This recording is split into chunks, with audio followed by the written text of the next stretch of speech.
रजनी को बचपन से ही होली खेलने का बहुत शौक था, लेकिन उसे क्या पता था कि एक दिन उसकी जिंदगी से सारे रंग अचानक गायब हो जाएंगे। क्या हुआ था रजनी के साथ, ये जानने के लिए देखते हैं विधवा बहू की होली। घर में शहनाइयां गूंज रही थी। रजनी की शादी रोहित के साथ होने वाली थी। रजनी और रोहित कॉलेज में एक साथ पढ़ते थे और वहीं दोनों को एक दूसरे से प्यार हो गया।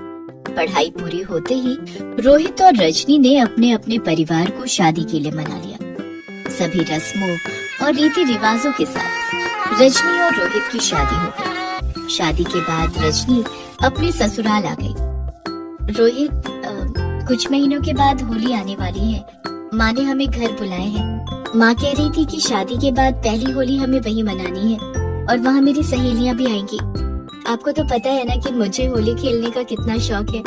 हाँ रजनी, मम्मी जी ने हमें घर बुलाया है तो हम दोनों जरूर जाएंगे। आखिर ससुराल में मेरी पहली होली होगी।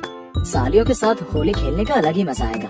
इतना कहकर रोहित हंसने लगता है। सब कुछ ठीक ठाक चल रहा था, लेकिन रजनी को क्या पता था कि होली से पहले ही उसकी दुनिया बेरंग होने वाली है। एक दिन रोहित अपने ऑफिस से घर लौट रहा था कि गाड़ी चलाते वक्त उसके सीने में तेज दर्द होने लगा और रोहित के हाथ से गाड़ी का कंट्रोल छूट गया। गाड़ी एक खंभे से जा टकराई। आसपास के लोगों ने रोहित को गाड़ी से निकालकर अस्पताल में भर्ती करवाया, लेकिन आपके पति को मेजर हार्ट अटैक आया था। आई एम सॉरी, हम उन्हें बचा नहीं पाए। डॉक्टर की बात सुनकर रजनी का दिमाग सुन्न हो गया। वो कुछ बोल नहीं पाई, लेकिन उसकी आंखों से बहते आंसू थमने का नाम ही नहीं ले रहे थे। घर में रोना धोना मचा हुआ था।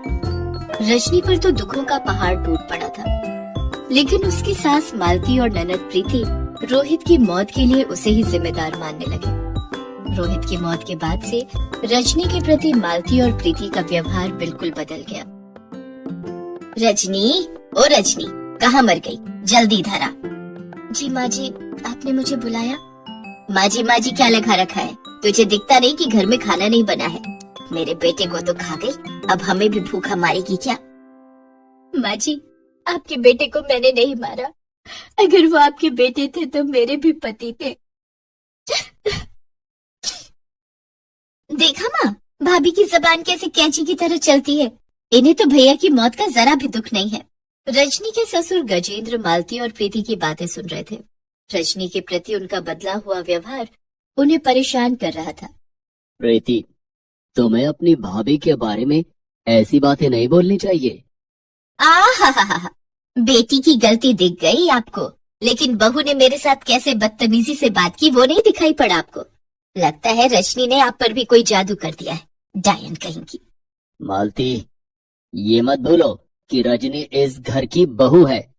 रोहित की मौत का दुख जितना हमें है उतना ही उसे भी। बस वो तुम दोनों की तरह अपने दुखों का मेला नहीं लगाती। माँ, अब इस घर में भाभी के आगे हमारी कोई इज्जत नहीं। देख रही हो पापा कैसे भाभी का पक्ष ले रहे हैं। तुम दोनों माँ बेटी को जो करना है करो, लेकिन मैं रजनी के साथ गलत नहीं होने दूंगा। क्या वादा किया था हमने उसके माता पिता से? यही ना कि हम उसे अपनी बेटी बनाकर रखेंगे। बेटी के साथ कोई ऐसा सलूक करता है क्या? देखो जी, आप हमारे मामले में ना ही पड़ो तो अच्छा है। रजनी, तू यहाँ खड़ी खड़ी हमारी बातें सुन रही है? जाके रसोई में जल्दी से खाना बना। रजनी रसोई घर में जाकर खाना बनाने लगी। इसी तरह धीरे धीरे दिन गुजर रहे थे और होली का त्योहार नजदीक आ रहा था। एक दिन रजनी के पास उसके कॉलेज की सहेली नताशा का फोन आया। हाय रजनी। हाय नताशा, कैसी है तू? कैसी हो सकती हो? तुझे तो पता ही है कि मेरी दुनिया उजड़ गई है। रोहित के बारे में सुनकर मुझे बहुत दुख हुआ यार। तुम दोनों की जोड़ी कितनी प्यारी थी।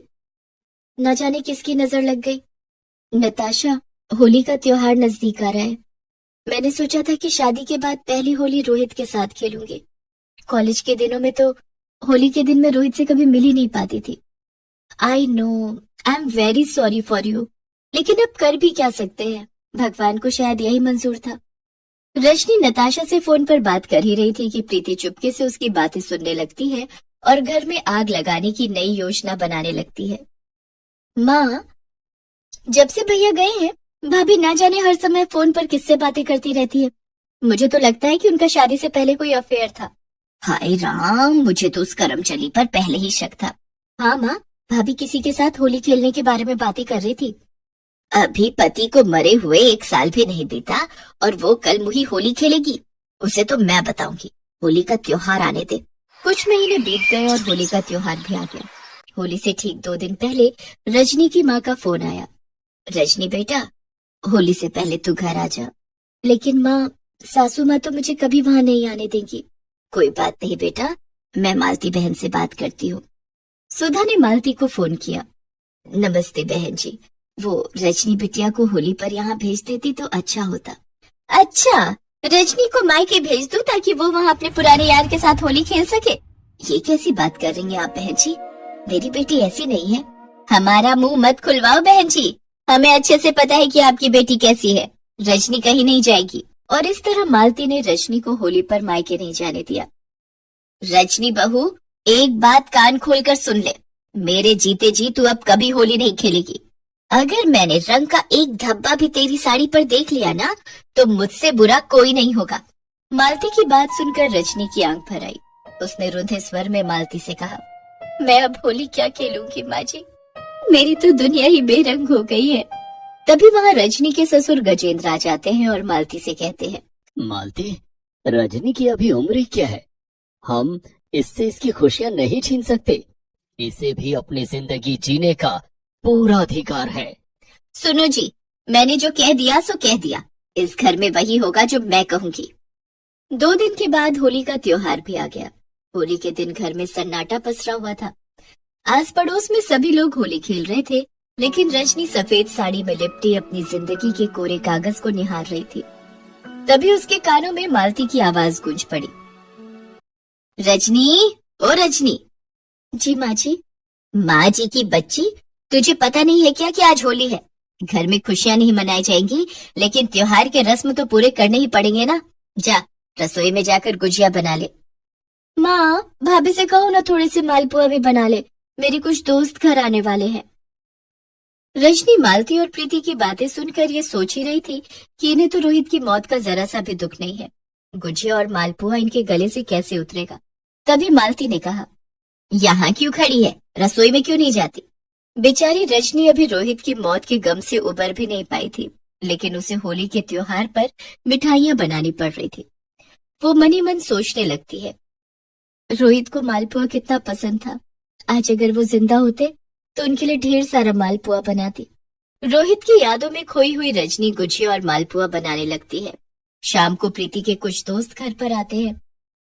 रजनी बहू, घर में मेहमान आए हैं, जाके उन्हें गुजिया और मालपुआ परोस दे। और हाँ, खबरदार जो तूने गुजिया और मालपुआ को हाथ भी लगाया।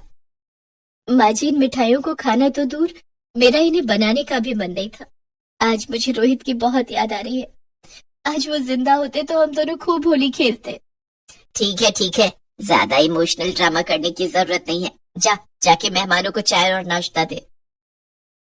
रजनी अपने हाथों में मिठाइयों का ट्रे लेकर प्रीति के दोस्तों के पास जाती है। वे सभी ड्राइंग रूम में एक दूसरे को गुलाल लगा रहे थे। रजनी जैसे ही उनके पास गई, थोड़ा सा गुलाल उड़कर रजनी की साड़ी पर गिर गया। भाभी, आपको दिखाई नहीं देता कि यहाँ हम सब होली खेल रहे हैं? आपको यहाँ आने की क्या जरूरत थी? माँ जी ने मिठाइयाँ देने को कहा था, इसलिए मैं यहाँ आई हूँ। मिठाइयाँ देने आई हो या मिठाइयाँ देने के बहाने होली खेलने आई हो? आपको शर्म नहीं आती? विधवा होकर होली खेलना चाहती हो? अरे क्या हुआ प्रीति, क्यों चिल्ला रही है? देखो ना माँ, भाभी हमारे साथ होली खेलने यहाँ आई थी।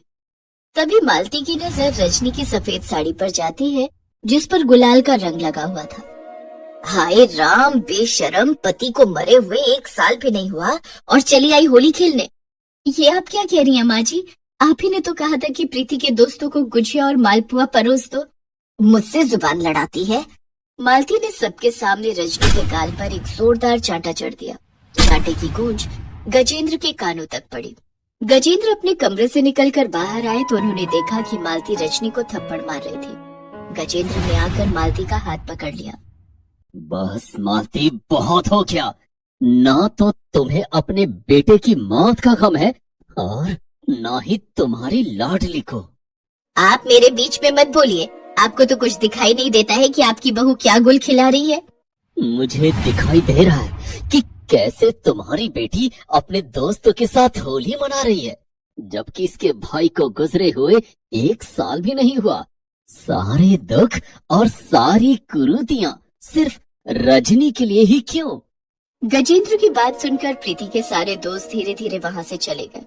रजनी बहू, अपना सामान पैक कर लो। जिस घर में तुम्हारी कद्र ना हो वहां 1 मिनट भी नहीं रहना चाहिए। मैं तुम्हें तुम्हारे मायके छोड़ देता हूँ।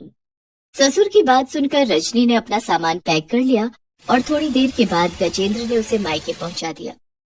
अरे भाई साहब, आप हमें माफ कर दीजिए बहन जी, हम रजनी को वो सम्मान नहीं दे पाए जो एक लड़की को उसके ससुराल में मिलना चाहिए। रजनी की जिंदगी दोबारा रंगों से भर दीजिए। कोई अच्छा सा लड़का देखकर रजनी के हाथ पीले कर दीजिए। शादी में मुझे बुलाना मत भूलिएगा। मैं रजनी बेटी को आशीर्वाद देने जरूर आऊंगा। इतना कहकर गजेंद्र वहां से चले गए और रजनी अपनी माँ सुधा के गले लग गई। चिंकी की उम्र सिर्फ 7 साल की थी, लेकिन फिर भी वो अपनी माँ रवीना की खूब मदद करती थी। रवीना एक विधवा थी और सड़क के किनारे फुटपाथ पर सामान बेचकर अपना और चिंकी का गुजारा चला रही थी। लेकिन वक्त के साथ ये सब कर पाना उसके लिए बहुत मुश्किल हो रहा था, क्योंकि बहुत कम ही लोग उससे सामान खरीदा करते थे। रवीना के पास बेचने के लिए ज्यादा सामान भी नहीं होता था। बस आने वाले त्योहारों के हिसाब से वो थोड़ा बहुत सामान ही खरीद पाती थी, जिन्हें बेचने के बाद भी उसे ज्यादा बचत नहीं हो पाती थी। माँ, होली आने वाली है तो हम इस बार भी पिचकारी और रंग बेचेंगे ना? हाँ बेटा, ये थोड़े बहुत रंग और ये 2-4 पिचकारी खरीद कर तो ले आई हो, लेकिन पता नहीं इन्हें कौन खरीदेगा हमसे। कोई क्यों नहीं खरीदेगा माँ, होली पर तो सबको पिचकारी और रंग चाहिए होते हैं। हाँ बेटा, लेकिन बाजार में कितनी सारी बड़ी बड़ी दुकानें हैं और वहाँ एक से एक पिचकारियां और रंग भी मिलते हैं, तो सारे लोग वहीं पर जाते हैं। हमारे पास तो कोई रुकता तक नहीं। माँ, तुम बिल्कुल चिंता मत करो, हमारा सारा सामान बिक जाएगा, आप देखना। और फिर हम भी खूब अच्छे से होली मनाएंगे, गुजिया बनाएंगे, पापड़ तलेंगे और अरे अरे बस कर बिटिया, इतने सपने मत सजा। यहाँ 2 वक्त के खाने के ही लाले पड़े हैं, तो मैं कहाँ से ये सब कर पाऊंगी। लेकिन एक बात तो सच है, तेरा ये मुस्कुराता चेहरा देखकर मुझे भी हिम्मत आ जाती है। चल चलते हैं और जाकर लगाते हैं अपनी दुकान। नहीं माँ, तुम रहने दो, तुम्हारी तबीयत कल से कुछ ठीक नहीं लग रही, मैं ही चली जाती हूँ। ना बेटी, तुझे अकेले कैसे भेज दूं? मैं बिल्कुल ठीक हूँ, चल दोनों चलते हैं। रवीना और चिंकी अपना सामान लेकर घर से बाहर निकले ही थे कि तभी अचानक रवीना को बहुत तेज चक्कर आ गया और वो जमीन पर गिर पड़ी। माँ, क्या हो गया तुमको? माँ! चिंकी को कुछ समझ नहीं आ रहा था। उसने रवीना का माथा छूकर देखा तो उसे तेज बुखार था। ये देखकर चिंकी घबरा गई और फौरन पड़ोस वाली कांता काकी को बुला कर ले आई। चिंकी, तेरी माँ को तेज बुखार है बेटा, इसे दवाई और आराम की जरूरत है। काकी, माँ ठीक तो हो जाएगी ना? हाँ बेटा, तू चिंता मत कर। तेरे पास कुछ पैसे हैं क्या? तेरी माँ को डॉक्टर के पास ले जाना होगा। नहीं काकी, जो भी पैसे थे उनसे माँ ने ये रंग और पिचकारियां खरीद ली, इन्हें बेचकर ही हम पैसे कमाने वाले थे। अच्छा चल, कोई बात नहीं, तू ऐसा कर, इसके माथे पर ये ठंडे पानी की पट्टियां रखती रहना, लेकिन अगर इससे भी बुखार नहीं उतरा तो तेरी माँ को डॉक्टर के पास ही ले जाना पड़ेगा बेटा। इतना कहकर कांता काकी वहां से चली जाती है। चिंकी सारा दिन रवीना के माथे पर पानी की पट्टियां रखती रही, लेकिन रवीना का बुखार नहीं उतरा। चिंकी को समझ आ गया था कि अब उसे किसी भी तरह पैसों का इंतजाम करना ही होगा ताकि उसकी माँ का इलाज हो सके। अगले दिन सुबह सुबह ही चिंकी फुटपाथ पर रंग और पिचकारी बेचने बैठ गई, लेकिन शाम तक उसके पास से कुछ भी नहीं बिका। सभी ग्राहक पास की बड़ी बड़ी दुकानों में जा रहे थे। तभी अचानक, मम्मी, मुझे वो वाली पिचकारी चाहिए, दिला दो ना। बेटा रुको, अभी मैं वो सामने वाली दुकान से दिलवा दूंगी तुम्हें। खरीद लीजिए ना मैडम जी, मेरी भी कुछ कमाई हो जाएगी। सारा दिन हो गया यहाँ बैठे बैठे, कुछ भी नहीं बिका। आप एक बार देखिए तो सही, मेरे पास कितने अच्छे रंग हैं, और ये पिचकारी, ये तो बाबा को पसंद भी आ गई है। ये ले लीजिए ना, आपकी बड़ी मेहरबानी होगी। बोलते हुए चिंकी की आंखों से आंसू साफ झलक रहे थे। उस महिला का नाम सुलोचना था। उसे चिंकी पर दया आ गई और वो उससे बोली, अच्छा ठीक है, लाओ दिखाओ अपनी पिचकारी। वैसे नाम क्या है तुम्हारा? मेरा नाम चिंकी है मैडम जी। ये लीजिए, देखिए ये पिचकारी कितनी अच्छी है, आप इसे ले लीजिए। सुलोचना चिंकी से वो पिचकारी और थोड़ा सा रंग खरीद लेती है और उसकी कीमत देकर वहां से चली जाती है। लेकिन सिर्फ इतने पैसे काफी नहीं थे। डॉक्टर की फीस भरने के लिए अभी भी चिंकी को और पैसों की जरूरत थी। चिंकी ने हार नहीं मानी और वो अपना सामान बेचने की कोशिश करती रही। लेकिन सुलोचना के बाद कोई भी ग्राहक उसके पास नहीं आया। अगले दिन होली थी। जहां हर कोई होली पर मौज मस्ती कर रहा था, तो वही मासूम चिंकी अब भी फुटपाथ पर अपने रंग और पिचकारियां लेकर बैठी थी, उन्हें बेचने के लिए। तभी वहां से कुछ मंचलों का झुंड गुजरा और वो लोग वहीं रुककर चिंकी को घूरने लगे। चिंकी को ये सब अच्छा नहीं लग रहा था, लेकिन वो कुछ कर भी तो नहीं सकती थी। तभी वहां एक गाड़ी आकर रुकी और उस गाड़ी से एक महिला बाहर निकली। वो सुलोचना थी। वो चिंकी के पास गई और गुस्से से बोली, अरे चिंकी, आज होली है और तुम अब भी यहीं बैठी हो। चलो उठो यहाँ से और अपने घर जाओ। नहीं मेम साहब, मैं घर नहीं जा सकती। मेरे रंग और पिचकारियां अभी बिकी नहीं है, मुझे इन सबको बेचना है। तुम्हारा दिमाग तो ठीक है? देख नहीं रही हो वो लोग तुम्हें कब से घूर रहे हैं? यहाँ रहना तुम्हारे लिए खतरे से खाली नहीं है। सारा बाजार बंद है, तुम भी घर जाओ। जिसने जो खरीदना था वो खरीद लिया है, अब तुम्हारा सामान कोई नहीं खरीदेगा। लेकिन अगर ये सामान नहीं बिका तो मेरी माँ का क्या होगा?